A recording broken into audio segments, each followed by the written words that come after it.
Let's take a look at human origins. This is our next screencast in our exploration of early civilizations.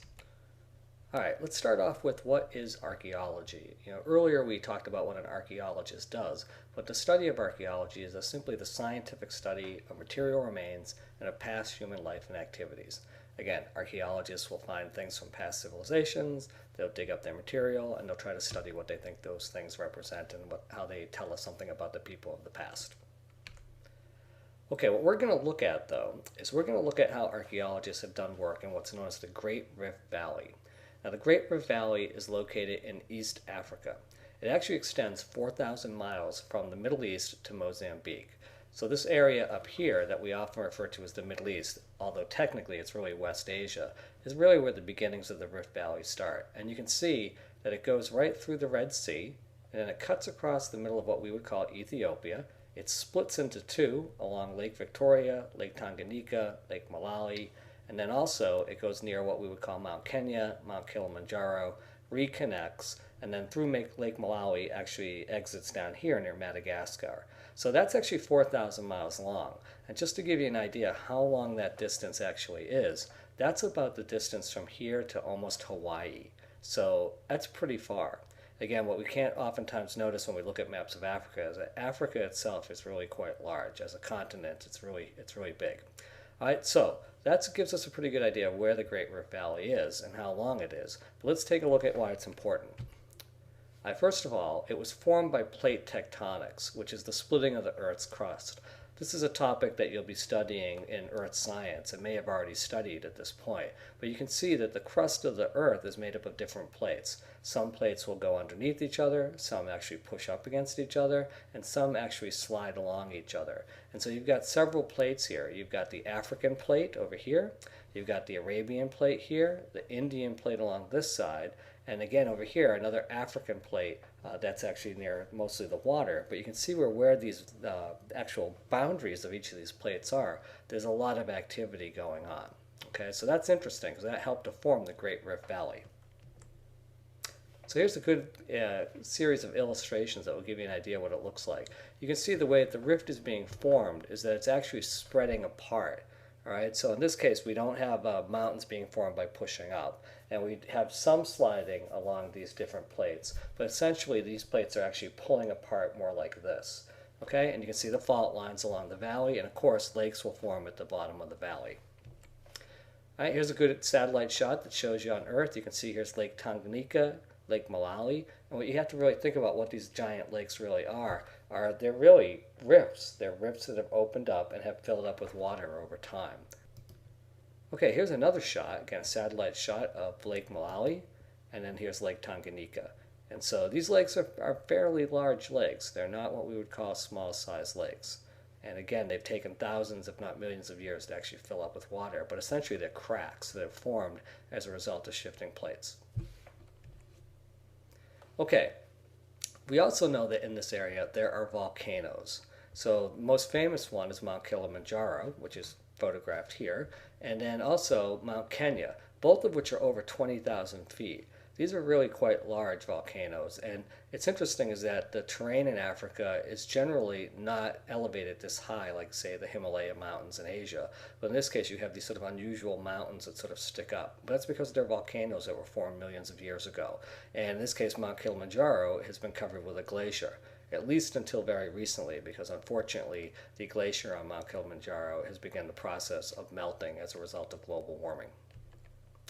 This is a really good cross-section it will show you. If you look over here on the right-hand side, you can see here's the ocean on East Africa. There's a barrier reef, again lagoons, followed by some beaches and sand dunes. Then there are coconut groves in this region here. There's a semi-desert in this area here in this little valley. We've got wooded grassland. We have grasslands and plains here. You get some highlands. Then you get alpine glaciers at the top. And of course this is Mount Kenya at 20,000 feet. And then the opposite side is the actual Rift Valley where things are opening up. There's some highlands, and then down in the basin is where Lake Victoria is located. So what this cross-section shows us is the unusual topography of East Africa, that in a very short distance of time you can go from ocean level, which is at sea level, all the way up to 20,000 plus feet. and that's in a very short distance. That's very unusual. You don't usually see that too often in many places.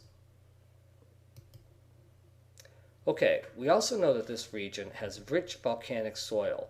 And what that means is you get fertile farmland. So along, particularly Mount Kilimanjaro, there's lots of farmland that's located nearby because of the fertility of the land. Now that volcanic ash also helps to preserve the earliest fossil evidence of human origins.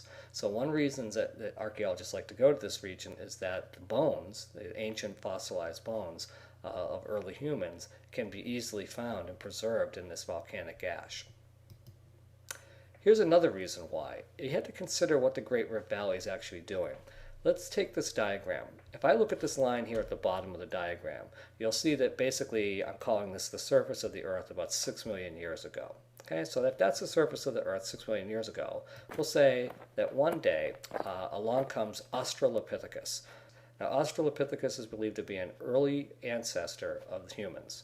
And so he's going for a walk one day, and then all of a sudden, out of the blue, something happens. Disaster strikes. And as a result, poor little Australopithecus is killed. There's Australopithecus. He's dead on the ground.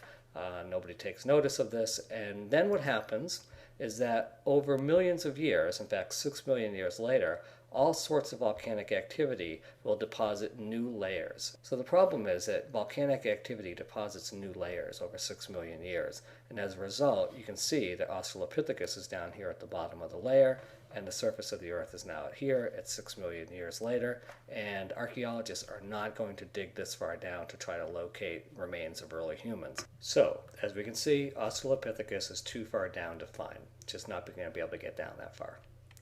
Well, actually, this occurs. Plate tectonics creates this rift. Remember, the Rift Valley is a rift because it's splitting open like this.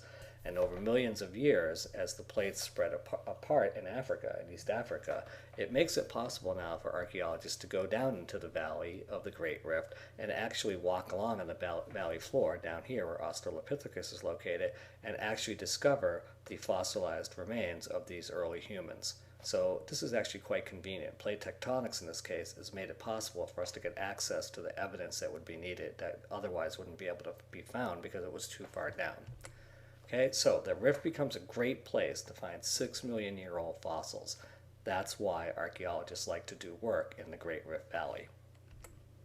Okay, so we should probably take a look at this term, the term of evolution. What is evolution? It is a theory that various animals and plants have their origins in other pre-existing species and that change occurs over generations.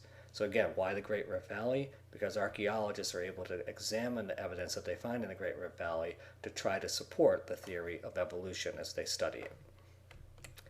All right, what we want to take a look at, though, is not so much evolution, but the effects of plate tectonics on human development. How did the physical geography of East Africa actually impact the development of humans based on the theory of evolution? So let's start off with this. What we know is that East Africa's topography was changed by volcanic activity. Essentially, mountains rose, and as those highlands rose and those mountains rose, it created a sort of barrier. This barrier actually prevented precipitation or rain from passing to the eastern part of Africa. Essentially, what you had was a lot of rainforests in the western part of Africa. The mountains were formed as a result of these volcanoes, and no longer could the rain pass over. And as a result, you still have rainforests in the western part of Africa, but the eastern part of Africa no longer was able to get rain because the rain could not get up over the mountains. Okay, so rainforests in East Africa essentially disappeared over time. Without the rain, they basically dried up, becoming mostly grasslands. So again, Western Africa has lots of rainforests, and Eastern Africa has lots of grasslands. What's in between the two is this barrier of mountains where the Great Rift is located. Now, primates were forced to then look for new habitats or food in the savanna. That required that they had to actually come out of trees. As the forest dwindled and there were less and less trees, and the trees were more sparsely located between groves, then basically the primates had to come out of the trees and find a way to get from one grove to the next to find new sources of food. Over time, they learned how to walk, they eventually learned how to run, and this is the belief that as evolution occurred, these small changes took place in the geographic environment that forced primates to make adaptations to living in this new environment. Essentially, what's interesting about this outlook is that if you consider the process of evolution, that's one thing, but more importantly, the effect of plate tectonics. The downside is that it sort of suggests that humans are an accident, that if it hadn't been for plate tectonics, we might not be here. But on the other side, the evidence helps scientists understand the process of human development over time. Okay, so that should give you a better understanding of why East Africa is important, why archaeologists are interested in the Great Rift Valley, and how that might relate to the theory of evolution and the application of geography to our understanding of human prehistory. Okay.